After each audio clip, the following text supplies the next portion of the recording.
നമസ്കാരം. തൻ്റെ ആരോഗ്യത്തിൻ്റെ രഹസ്യം എന്താണെന്ന് മോഹൻലാലിനോട് പിണറായി വിജയൻ പറഞ്ഞത് മോഹമില്ലാത്തതാണെന്നാണ്. ആരോടും പകയില്ല, ഒന്നിനോടും മോഹമില്ല, ഉപനിഷത്തൊക്കെ വായിച്ച് അങ്ങനെ സ്വസ്ഥനായി ജീവിക്കുകയാണ് തൻ്റെ രീതി എന്നാണ് പിണറായി പറഞ്ഞത്. എന്നാൽ കേരളം കണ്ട പകയുടെ രാജാവ് പിണറായി വിജയനാണെന്ന് അദ്ദേഹത്തെ അറിയാവുന്ന സകലർക്കും അറിയാം. നോട്ടത്തിലും വാക്കിലുമൊക്കെ പക സൂക്ഷിക്കുന്ന നേതാവാണ് പിണറായി വിജയൻ. പക കൊണ്ട് നേടിയ മനുഷ്യൻ കൂടിയാണ് പിണറായി. വാടിക്കൽ രാമകൃഷ്ണൻ മുതൽ TP ചന്ദ്രശേഖരൻ വരെ പിണറായിയുടെ പകയ്ക്ക് ഇരയായിരുന്നു ഒന്നല്ലെങ്കിൽ മറ്റൊരു തരത്തിൽ. എല്ലാ അർത്ഥത്തിലും പകയെ രാഷ്ട്രീയ ആയുധമായി ഉപയോഗിച്ച പിണറായി ഒരു നേതാവിന് എത്താവുന്നതിൻ്റെ അങ്ങേ തലക്കിലെത്തി. CPIM എന്ന കേരളത്തിലെ ഏറ്റവും വലിയ രാഷ്ട്രീയ പാർട്ടിയുടെ ഏറ്റവും നീണ്ടകാലം സംസ്ഥാന സെക്രട്ടറി പദവി അലങ്കരിച്ച നേതാവ്, 2 തവണ തുടർച്ചയായി, അതായത് 10 വർഷം തുടർച്ചയായി മുഖ്യമന്ത്രിയായ ഏക നേതാവ്, 3-ാം തവണയും എല്ലാ നിയമങ്ങളും ചട്ടങ്ങളും മാറ്റിമറിച്ചുകൊണ്ട് മുഖ്യമന്ത്രിയാവാൻ മോഹിച്ച് മത്സരത്തിനിറങ്ങുന്ന ഏക CPM നേതാവ്. അങ്ങനെ പോകുന്നു പിണറായി പക കൊണ്ട് നേടിയെടുത്തത്. പിണറായിയുടെ പകയ്ക്കിരയാകാൻ പ്രത്യേക കാരണമൊന്നും വേണ്ട.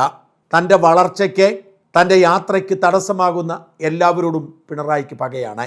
അങ്ങനെ ഇരയായി ഒതുക്കപ്പെട്ട CPMലെ ഏറ്റവും ജനകീയനായ നേതാക്കളിൽ ഒരാളാണ് P ജയരാജൻ. P ജയരാജനെ പോലെ ഒതുക്കപ്പെട്ട എത്രയോ നേതാക്കളുണ്ട്. പിണറായിയുടെ കാലത്ത് ഏറ്റവും ശ്രദ്ധ നേടിയ CPIM നേതാവ് ശൈലജ ടീച്ചറായിരുന്നു. KK ശൈലജ ടീച്ചറിൻ്റെ സൗമ്യമായ പെരുമാറ്റം, ഒരു അധ്യാപികയെപ്പോലെ, ഒരു അമ്മയെപ്പോലെ തൻ്റെ അടുത്തെത്തുന്ന സകലരോടും വാത്സല്യത്തോടെ പെരുമാറുന്ന രീതി, ആരോഗ്യവകുപ്പ് മന്ത്രി എന്ന നിലയിൽ നാട്ടിലെ ജനങ്ങൾക്ക് ശൈലജ ടീച്ചർ ചെയ്ത ഉപകാരങ്ങൾ, അങ്ങനെ 1-ാം പിണറായി മന്ത്രിസഭയിലെ ഏറ്റവും പെരുമയുള്ള നേതാവായി മാറി ശൈലജ ടീച്ചർ. ശൈലജ ഒരു കപടനാട്യക്കാരിയാണ് എന്ന് വിമർശകർ പറയാറുണ്ടെങ്കിലും ഇന്നും ശൈലജ ടീച്ചർ എന്ന ടീച്ചറമ്മ കേരളീയ സമൂഹത്തിന് മുൻപിൽ ആദരണീയയായ നേതാവാണ്. ഈ ശൈലജ ടീച്ചറാണ് പിണറായിയുടെ പകയുടെ ഏറ്റവും വലിയ ഇര. പിണറായി വിജയന് മുഖ്യമന്ത്രി കസേരയിലെത്താൻ 3-ാം തവണയും മത്സരിക്കാൻ മാനദണ്ഡം ബാധകമല്ല, പ്രായം ബാധകമല്ല, ആരോഗ്യം ബാധകമല്ല. പിണറായിയുടെ മരുമകന് വീണ്ടും അതേ മന്ത്രിസഭയിൽ തുടരാൻ കാലഘട്ടമോ മാനദണ്ഡമോ ഒന്നും ബാധകമല്ല. പക്ഷേ ശൈലജ ടീച്ചർക്ക് അത് ബാധകമാണ്. മട്ടന്നൂരിൽ ശൈലജ ടീച്ചർ കഴിഞ്ഞ തവണ നേടിയ 60,963 എന്ന ഭൂരിപക്ഷം ധർമ്മടത്ത് പിണറായി നേടിയതിനേക്കാൾ വലുതായി പോയതാണ് പിണറായിയുടെ പകയുടെ മൂല കാരണം. ആരോഗ്യമന്ത്രി എന്ന നിലയിൽ 1-ാം പിണറായി മന്ത്രിസഭയിൽ പിണറായിയേക്കാൾ പേരെടുത്തതായിരുന്നു അതിനു മുമ്പത്തെ പകയുടെ കാരണം.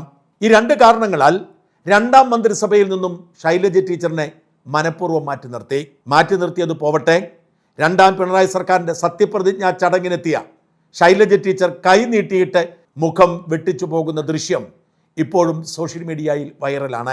ആരോഗ്യ മേഖലയിൽ ശൈലജ ടീച്ചർ നേടിയ നേട്ടങ്ങളൊക്കെ ഇല്ലാതാക്കുന്ന 5 വർഷമായിരുന്നു വീണ ജോർജിൻ്റേത്. ഇപ്പോഴിതാ മറ്റൊരു തെരഞ്ഞെടുപ്പ് വരുമ്പോൾ ശൈലജ ടീച്ചറിനെ സീറ്റ് നിഷേധിച്ചാൽ മനസ്സിലാക്കാൻ കഴിയും. കാരണം സീനിയർ നേതാക്കളെ മാറ്റി നിർത്തുന്നത് CPMൻ്റെ രീതിയാണ്. 4 വട്ടം, അതായത് 20 വർഷം ശൈലജ ടീച്ചർ MLA ആയതുകൊണ്ട് തന്നെ മാറ്റി നിർത്തിയാൽ മനസ്സിലാക്കാൻ കഴിയും. എന്നാൽ ഭൂരിപക്ഷത്തിൽ സർവകാല റെക്കോർഡിട്ട് ശൈലജ ടീച്ചർ ജയിച്ച മട്ടന്നൂരിൽ നിന്നും ടീച്ചറെ മാറ്റി നിർത്തുന്നു. പകരം ടീച്ചർ ഒരു തവണ മത്സരിച്ച് തോറ്റുപോയ പേരാവൂരിലേക്കാണ് ടീച്ചറെ നിയോഗിച്ചിരിക്കുന്നത് എന്നാണ് പത്രവാർത്തകൾ. 2006-ൽ പേരാവൂരിൽ മത്സരിച്ച് കഷ്ടി ജയിച്ച ശൈലജ ടീച്ചർ 2011-ൽ സണ്ണി വക്കീലിനോട് തോറ്റുപോയതാണ്. പിന്നീടാണ് ശൈലജ ടീച്ചറിനെ കൂത്തുപറമ്പിലേക്കും മട്ടന്നൂരിലേക്കുമൊക്കെ കൊണ്ടുവരുന്നത്. സണ്ണി വക്കീൽ വലിയ ഭൂരിപക്ഷമൊന്നുമില്ലെങ്കിലും കഴിഞ്ഞ 3 തവണയും പേരാവൂർ കീഴടക്കി. മലയോര പ്രദേശത്തിന് പ്രാധാന്യമുള്ള എന്നാൽ CPMന് വേരുള്ള പേരാവൂരിൽ CPIM അരക്കൈ നോക്കുന്നതിൽ തെറ്റൊന്നുമില്ല. എന്നാൽ സണ്ണി വക്കീൽ KPCC പ്രസിഡന്റായിരിക്കുകയും UDF അധികാരത്തിൽ വരുന്ന സാഹചര്യത്തിൽ മന്ത്രിയാവുകയും ചെയ്യും എന്ന് ഉറപ്പായിരിക്കവേ ശൈലജയെ അവിടെ മത്സരിക്കാൻ വിടുന്നത് പകവീട്ടിൽ തന്നെയാണ്. തോൽപ്പിച്ച് രാഷ്ട്രീയ ജീവിതം അവസാനിപ്പിക്കാനുള്ള അവസാനത്തെ നീക്കം ഇത് തന്നെയായിരുന്നു 2024-ൽ തോക്കുമെന്ന് അറിഞ്ഞുകൊണ്ട് ശൈലജ ടീച്ചറെ കൊണ്ടുപോയി വടകര ലോക്സഭാ തെരഞ്ഞെടുപ്പിൽ ഷാഫി പറമ്പലിനെതിരെ മത്സരിപ്പിച്ചത്. അതോടുകൂടി അവസാനിച്ചു പോകും എന്നായിരുന്നു പ്രതീക്ഷ.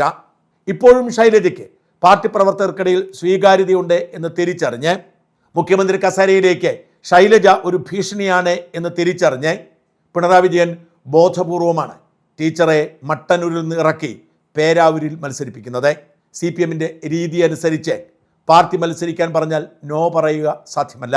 അതുകൊണ്ട് തന്നെ ശൈലജ ടീച്ചറിനെ പേരാവൂരിൽ മത്സരിക്കാൻ താല്പര്യമില്ലെങ്കിലും മത്സരിക്കേണ്ടി വരും.